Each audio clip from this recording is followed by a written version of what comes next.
Teris, tiniris sina JM at housemate sa kamalditahan. Hindi nga madali ang mga pinagdaanan ng mga housemates ngayong linggo sa bahay ni Kuya.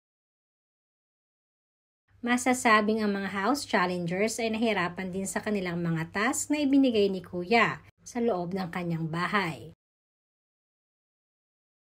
Isa na siguro sa masakit ay ang pagkaka-evict ni Binsoy kagabi.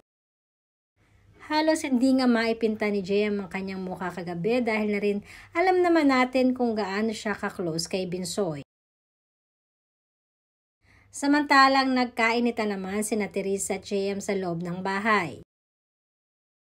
Dahil sa kung ano na namang kamalditahan ang ipinapakita nito. Namukhang sobrang effective naman ang mga ito sa housemates dahil sobra ang pagtitimpi nila sa ugali ni Teres.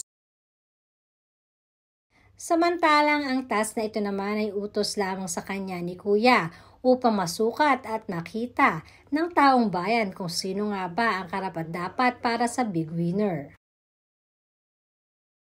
Hindi nga lang si JM ang nakakainitan ni Teres sa loob. Dahil maging si Fiang ay sinasabing parang napaka-OA naman ng pagmamaldita nito.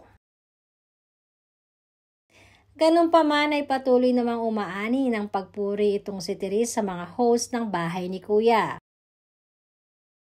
Katulad na lamang ni Melay at ni Robby Domingo na ayon nga sa kanila ay napaka-effective ng ginagawa nitong si Teres para masira ang diskarte ng bawat housemate sa loob ng bahay.